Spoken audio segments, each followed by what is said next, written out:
ಹೆಸರು ತಿಮ್ಮಾರೋಡಿಗೆ big shock ಎದುರಾಗಿರುವಂತದ್ದು. SIT ತನಿಖೆ ಮುಂದುವರಿಸ್ತಾ ಇದೆ. ಚಿನ್ನಯ್ಯ ವಿಚಾರಣೆ ಆದ ನಂತರ ಇದೀಗ ಬುರುಡೆ ಷಡ್ಯಂತ್ರ ಭೇದಿಸೋದಕ್ಕೆ ಎಸ್ಐಟಿ ಟೀಮ್ ಮುಂದಾಗಿರುವಂತದ್ದು. ತಿಮ್ಮಾರೋಡಿ ಮನೆಯಲ್ಲಿ ವಾಸವಿದ್ದಂತಹ ಮಾಸ್ಕ್ಮನ್ ಆ ಒಂದು ಕೋಣೆಯನ್ನ ಪರಿಶೀಲನೆ ಮಾಡಿ ಇದೀಗ ಮೊಬೈಲ್ ಅನ್ನು ವಶಕ್ಕೆ ಪಡೆದುಕೊಂಡಿದೆ. ಚಿನ್ನ ಆಯ್ತು, ಈಗ ಉಳಿದವರ ಮನೆಯಲ್ಲೂ ಕೂಡ ಎಸ್ಐಟಿ ಸರ್ಚ್ ಮಾಡೋದಕ್ಕೆ ಮುಂದಾಗಿರುವಂತದ್ದು. ಮುಖವಾಡ ಬಯಲು ಮಾಡೋದಕ್ಕೆ ಮಹೇಶ್ ಶೆಟ್ಟಿ ತಿಮ್ಮಾರೋಡಿ ಮನೆಯಲ್ಲಿ ಎಸ್ಐಟಿ ಸರ್ಚ್ ಮಾಡ್ತಾ ಇದೆ. ಸದ್ಯಕ್ಕೆ ಚಿನ್ನಯ್ಯನ ಹಿಂದಿರುವಂತಹ ಸೂತ್ರಧಾರಿಗಳಿಗೆ ಇದೀಗ ನಡುಕ ಢವಢವ ಉಂಟಾಗಿರುವಂತದ್ದು. ಕಳೆದ 2.5 ಗಂಟೆಗಳಿಂದ ಎಸ್ಐಟಿ ಕಂಟಿನ್ಯೂಸ್ಲಿ ಸರ್ಚ್ ಮಾಡ್ತಾನೆ ಇದೆ, ತಲಾಶ್ ನಡೆಸ್ತಾನೆ ಇದೆ. ಏನೆಲ್ಲ ಮಹತ್ವದ ಸಾಕ್ಷಿಗಳು ಸಿಗುತ್ತೆ ಕಾದು ನೋಡಬೇಕಿದೆ. ಒಂದು ಸಿಸಿಟಿವಿ ಕ್ಯಾಮೆರಾವನ್ನ ಪರಿಶೀಲನೆ ಮಾಡಲಾಯಿತು. ಅಲ್ಲಿದ್ದಂತಹ R ಡಿಸ್ಕ್ ಅನ್ನ ತೆಗೆದುಕೊಂಡಿದ್ದಾರೆ. ವಶಕ್ಕೆ ಪಡೆದುಕೊಳ್ಳಲಾಗಿದೆ. ಇನ್ನು ಉಜಿರೆಯ ಮಹೇಶ್ ತಿಮ್ಮಾರೋಡಿ ನಿವಾಸದ ಸಿಸಿ ಕ್ಯಾಮೆರಾ ಅಲ್ಲಿ ಅಳವಡಿಕೆ ಮಾಡಲಾಗಿರುತ್ತೆ, ಅದನ್ನು ಕೂಡ ವಶಕ್ಕೆ ಪಡೆದುಕೊಂಡಿದ್ದಾರೆ.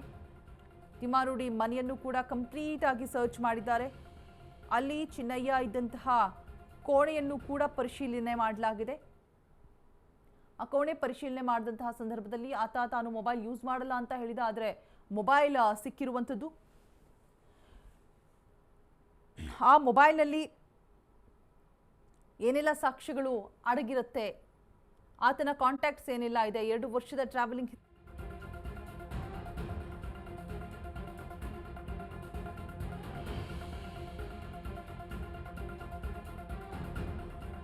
ಎಲ್ಲವನ್ನೂ ಕೂಡ ತನಿಖೆ ಮಾಡಲಾಗುತ್ತೆ. ಮಹೇಶ್ ಶೆಟ್ಟಿ ಮನೆಯಲ್ಲಿ ಚಿನ್ನಯ್ಯ ಮೊಬೈಲ್ ಪತ್ತೆ ಆಗಿರುವಂಥದ್ದು. ಮಾಸ್ಕ್ಮನ್ ಮೊಬೈಲ್ನಲ್ಲಿ ಷಡ್ಯಂತ್ರದ ಸಾಕ್ಷ್ಯ ಸಿಗಬಹುದಾ?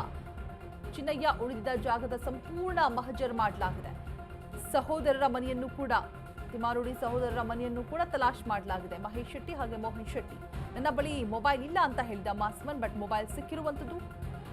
ಚಿನ್ನಯ್ಯನ ಮೊಬೈಲ್ ವಶಕ್ಕೆ ಪಡೆದುಕೊಂಡಿದ್ದಾರೆ ಸದ್ಯ ಅಧಿಕಾರಿಗಳು. ಸಿಸಿ ಕ್ಯಾಮೆರಾದ ಹಾರ್ಡ್ ಡಿಸ್ಕ್ ಕೂಡ ಎಸ್ಐಟಿ ವಶದಲ್ಲಿದೆ. ಉಜಿರೆಯ ಮಹೇಶ್ ತಿಮ್ಮಾರೋಡಿ ನಿವಾಸದ ಸಿಸಿ ಕ್ಯಾಮೆರಾದ ಪರಿಶೀಲನೆ ಕೂಡ ಮಾಡಲಾಗುತ್ತೆ. ಚಿನ್ನಯ್ಯ ಮನೆಗೆ ಬಂದಿರುವ ವಿಡಿಯೋಗಾಗಿ ಸರ್ಚ್ ಮಾಡಲಾಗ್ತಾ ಇದೆ. ಪರಿಶೀಲನೆಗಾಗಿ ಹಾರ್ಡ್ ಡಿಸ್ಕ್ ಅನ್ನ ವಶಕ್ಕೆ ಪಡೆದುಕೊಂಡಿದೆ ಎಸ್ಐಟಿ ಟೀಮ್. ಆತ ಮನೆಗೆ ಬಂದಂತಹ ಸಂದರ್ಭ, ಜೊತೆಗೆ ಯಾರೆಲ್ಲ ಇದ್ರು ಎಲ್ಲವೂ ಕೂಡ ಸಿಸಿಟಿವಿ ಕ್ಯಾಮೆರಾದಲ್ಲಿ ರೆಕಾರ್ಡ್ ಆಗಿರುತ್ತೆ ಅನ್ನುವಂತಹ ಒಂದು ನಿಟ್ಟಿನಲ್ಲಿ ಸಿಸಿಟಿವಿ ಕ್ಯಾಮೆರಾವನ್ನ ಇದೀಗ ಪರಿಶೀಲನೆ ಮಾಡಲಾಗ್ತಾ ಇದೆ. ಹಾರ್ಡ್ ಡಿಸ್ಕ್ ಅನ್ನು ತೆಗೆದುಕೊಂಡು ಹೋಗಿದ್ದಾರೆ ಎಸ್ಐಟಿ ಟೀಮ್. ಜೊತೆಗೆ ಮೊಬೈಲ್ ಕೂಡ ವಶಕ್ಕೆ ಪಡೆದುಕೊಂಡಿದ್ದಾರೆ. ತಿಮ್ಮಾರೋಡಿ ಮನೆ, ಸಹೋದರರಾದಂತಹ ಮಹೇಶ್ ಶೆಟ್ಟಿ, ಮೋಹನ್ ಶೆಟ್ಟಿ ಇಬ್ಬರ ಮನೆಯನ್ನು ಕೂಡ ತಲಾಶ್ ಮಾಡಿದ್ದಾರೆ. ಸೊ ಅಲ್ಲಿ ಸಿಕ್ಕಿರುವಂತಹ ಒಂದು ಸಾಕ್ಷ್ಯ ಅಂದ್ರೆ ಮೊಬೈಲ್ ಹಾಗೆ ಹಾರ್ಡ್ ಡಿಸ್ಕ್, ಸಿಸಿಟಿವಿ ಕ್ಯಾಮೆರಾದ ಹಾರ್ಡ್ ಡಿಸ್ಕ್ ಎರಡನ್ನೂ ಕೂಡ ವಶಕ್ಕೆ ಪಡೆದುಕೊಂಡು ತನಿಖೆಯನ್ನ ಮುಂದುವರಿಸ್ತಾ ಇದೆ ಎಸ್ಐಟಿ ಟೀಮ್. ಇದೀಗ ಚಿನ್ನಯ್ಯನ ಜೊತೆ ಯಾರೆಲ್ಲ ಕಾಂಟ್ಯಾಕ್ಟ್ ಇದ್ರು, ಆತನ ಜೊತೆ ಯಾರೆಲ್ಲ ಹೋಗಿ ಬಂದು ಮಾಡ್ತಾ ಇದ್ರು, ತಿಮ್ಮಾರೋಡಿ ಮನೆಗೆ ಯಾರೆಲ್ಲ ಬರ್ತಾ ಇದ್ರು, ಸೊ ಅವರೆಲ್ಲರಿಗೂ ಕೂಡ ಅವರ ಸುತ್ತ ಯಾರೆಲ್ಲ ಇದ್ರು ಅವರೆಲ್ಲರಿಗೂ ಕೂಡ ಇದೀಗ ಭಯ ಹುಟ್ಟಿಸಿದಂತಾಗಿದೆ ಈ ಒಂದು ಎಸ್ಐಟಿಯ ತನಿಖೆ. ಬಿಕಾಸ್ ಚಿನ್ನಯ್ಯ ವಿಚಾರಣೆಯ ಸಂದರ್ಭದಲ್ಲಿ ಯಾರ ಹೆಸರನ್ನ ಹೇಳ್ದ ಅವರಿಗೆ ನೋಟಿಸ್ ಕೂಡ ಜಾರಿ ಮಾಡಲಾಗುತ್ತೆ ಅನ್ನುವಂತಹ ಮಾಹಿತಿ ಕೂಡ ಇದೆ. ಅವರು ಕೂಡ ವಿಚಾರಣೆಗೆ ಹಾಜರಾಗಬೇಕು ಅನ್ನುವಂತಹ ಮಾಹಿತಿ ಕೂಡ ಇದೆ. ಬಿಫೋರ್ ದಟ್, ಅದಕ್ಕಿಂತ ಮೊದಲು ಚಿನ್ನಯ್ಯ ಹೇಳಿದಂತಹ ಹೆಸರುಗಳು, ಆತ ತಂಗಿದಂತಹ ಮನೆ, ಆತ ತಂಗಿದಂತಹ ಕೋಣೆ ಎಲ್ಲವನ್ನೂ ಕೂಡ ಮಹಜರು ಮಾಡಿ ಅಲ್ಲಿ ಮೊದಲನೇದಾಗಿ ತನಿಖೆಯನ್ನು ಮಾಡೋದಕ್ಕೆ ಎಸ್ಐಟಿ ಟೀಮ್ ಮುಂದಾಗ್ತಾ ಇದೆ. ಸೊ ಅಲ್ಲಿ ಸಿಕ್ಕಂತಹ ಸಾಕ್ಷ್ಯಗಳನ್ನು ಆಧರಿಸಿ ತನಿಖೆಯನ್ನು ಮುಂದುವರಿಸೋದಕ್ಕೆ ಎಸ್ಐಟಿ ಟೀಮ್ ಪ್ಲಾನ್ ಮಾಡಿಕೊಳ್ಳಲಾಗ್ತಾ ಇದೆ. ಮೊದಲನೇದಾಗಿ ತಿಮ್ಮಾರೋಡಿ ಮನೆಯಲ್ಲಿ ತಲಾಶ್, ಅದಾದ ನಂತರ ಸಹೋದರರಾದಂತಹ ಮಹೇಶ್ ಶೆಟ್ಟಿ ಹಾಗೆ ಮೋಹನ್ ಶೆಟ್ಟಿ ಅವರ ಮನೆಯಲ್ಲಿ ತಲಾಶ್ ನಡೆಸಿ ಅಲ್ಲಿ ಸಿಕ್ಕಂತಹ ಸಾಕ್ಷ್ಯಗಳನ್ನು ಸಂಗ್ರಹಿಸಿ ತನಿಖೆಯನ್ನು ಮುಂದುವರಿಸೋದಕ್ಕೆ ಎಸ್ಐಟಿ ಟೀಮ್ ಪ್ಲಾನ್ ಮಾಡಿರುವಂಥದ್ದು. ಚಿನ್ನಯ್ಯ ಮೊಬೈಲ್ ಪತ್ತೆ ಬೆನ್ನಲ್ಲೇ ಇದೀಗ ಹಲವರಿಗೆ ಢವಢವ ಉಂಟಾಗಿದೆ. ಬಿಕಾಸ್ ಪತ್ತೆಯಾಗಿರುವ ಮೊಬೈಲ್ ಜಾಲಾಡ್ತಾ ಇದೆ ಎಸ್ಐಟಿ ಟೀಮ್. ಮೊಬೈಲ್ ಜಾಲಾಡಿದ್ರೆ ಸಾಕು ಎಲ್ಲವೂ ಕೂಡ ಬಟಾಬೈಲಾಗುತ್ತೆ. ನಮಗೂ ಕೂಡ ಗೊತ್ತಿದೆ, ಸಿಮ್ ಕಾರ್ಡ್ ಹಿಸ್ಟರಿ ಸರ್ಚ್ ಮಾಡ್ತಾ ಇದ್ದಾರೆ ಎಸ್ಐಟಿ ಟೀಮ್. ಚಿನ್ನಯ್ಯ ಮೊಬೈಲ್ನಲ್ಲಿ ಬುರುಡೆ ಗ್ಯಾಂಗ್ ರಹಸ್ಯ ಬಟಾಬೈಲಾಗುತ್ತಾ, ಏನೆಲ್ಲ ಸಾಕ್ಷ್ಯಗಳು ಹೊರಬೀಳತ್ತೆ, ಸತ್ಯಾಂಶ ಹೊರಬೀಳತ್ತೆ, ಕಾದು ನೋಡಬೇಕಾಗಿದೆ. ಸದ್ಯಕ್ಕೆ ಚಿನ್ನಯ್ಯ ಮೊಬೈಲ್ ಅನ್ನ ಜಾಲಾಡ್ತಾ ಇದೆ ಎಸ್ಐಟಿ ಟೀಮ್. ಚಿನ್ನಯ್ಯ ಮೊಬೈಲ್ ಪತ್ತೆಯಾದ ತಕ್ಷಣವೇ ಕಂಪ್ಲೀಟ್ ಆದ ಕಾಂಟ್ಯಾಕ್ಟ್ಸ್ ಡೀಟೇಲ್ಸ್ ಅನ್ನ ತೆಗೊಳ್ತಾ ಇದ್ದಾರೆ. ಸೊ ಯಾರೆಲ್ಲ ಹೆಚ್ಚಿನದಾಗಿ ಕಾಂಟ್ಯಾಕ್ಟ್ ಮಾಡಿರ್ತಾನೆ ಆತ, ಯಾರಿಗೆಲ್ಲ ಕರೆ ಹೋಗಿರುತ್ತೆ, ಕಾಲ್ ಹಿಸ್ಟರಿಯಲ್ಲಿ ಯಾರ ಜೊತೆ ಹೆಚ್ಚು ಸಮಯ ಮಾತನಾಡಿರ್ತಾರೆ, ಸೊ ಈ ಒಂದು ಬೇಸಿಸ್ ಮೇಲೆ ಮೊದಲನೇದಾಗಿ ತನಿಖೆ ಆರಂಭ ಆಗುತ್ತೆ. ಐ ಥಿಂಕ್ ಚಿನ್ನಯ್ಯ ಜೊತೆ ಯಾವೆಲ್ಲ ಗ್ಯಾಂಗ್ ಇತ್ತು, ಸೊ ಆತನಿಗೆ ಹೇಳಿಕೊಡ್ತಾ ಇದ್ದಂತಹ ಅಂದ್ರೆ ಪ್ರಚೋದನೆ ಕೊಡ್ತಾ ಇದ್ದಂತಹ ಗ್ಯಾಂಗ್ ಯಾವುದು, ಆತನ ಹಿಂದೆ ಯಾರೆಲ್ಲ ಷಡ್ಯಂತ್ರವನ್ನ ರೂಪಿಸಿದ್ರು ಎಲ್ಲವೂ ಕೂಡ ಮೊಬೈಲ್ನಲ್ಲಿ ರೆಕಾರ್ಡ್ ಆಗಿರುವಂತಹ ಚಾನ್ಸಸ್ ಬಹಳಷ್ಟಿದೆ.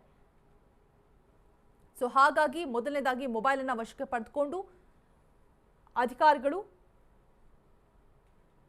ಮೊಬೈಲ್ ಅನ್ನ ಸರ್ಚ್ ಮಾಡ್ತಾ ಇದ್ದಾರೆ.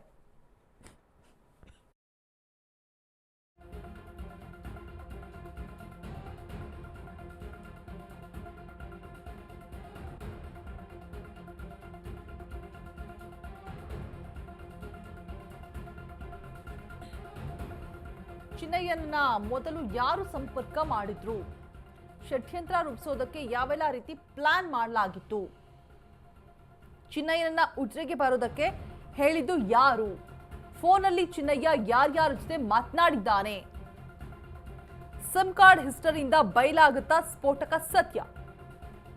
ಬಿಕಾಸ್ ನಾವ್ ಏನೇ ಒಂದು ಕಮ್ಯುನಿಕೇಟ್ ಮಾಡಬೇಕು ಅಂದ್ರೂ ಕೂಡ ಮೊಬೈಲ್ ಬೇಕೇ ಬೇಕು. ಸೊ ಆ ಮೊಬೈಲ್ ಈಗ SIT ಟೀಮ್ ವಶದಲ್ಲಿದೆ. ಸೊ ಮೊದಲನೇದಾಗಿ ಆತ ಯಾರನ್ನ ಸಂಪರ್ಕ ಮಾಡಿದ್ದ, ಆತನನ್ನ ಯಾರು ಕರೆತರಿಸಿದ್ರು, ಉಜ್ರೆಗೆ ಬರೋದಕ್ಕೆ ಯಾರು ಹೇಳಿದ್ರು, ಆರೋಪವನ್ನ ಮಾಡೋದಕ್ಕೆ ಯಾರು ಹೇಳಿದ್ರು, ಸಿಮ್ ಕಾರ್ಡ್ ಹಿಸ್ಟರಿಯಿಂದ ಸ್ಫೋಟಕ ಸತ್ಯಗಳು ಯಾವೆಲ್ಲ ಬಯಲಾಗತ್ತೆ ಕಾದು ನೋಡಬೇಕಿದೆ ತನಿಖೆಯ ನಂತರ. ಸದ್ಯಕ್ಕೆ ಎಲ್ಲ ಆಯಾಮದಲ್ಲೂ ಕೂಡ ಅಂದ್ರೆ ಆ ಸಿಮ್ ಕಾರ್ಡ್ ಹಿಸ್ಟರಿನ ತೆಗಿತಾರೆ.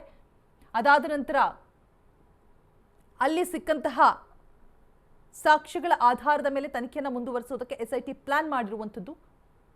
ಚಿನ್ನಯ್ಯ ಯಾರ ಹೆಸರನ್ನ ಹೇಳ್ತಾನೆ ಅದೆಲ್ಲವನ್ನು ಕೂಡ ಪರಿಗಣಿಸಿ ತನಿಖೆಯನ್ನ ಆರಂಭ ಮಾಡೋದಕ್ಕೆ ಮುಂದಾಗಿದೆ SIT ಟೀಮ್.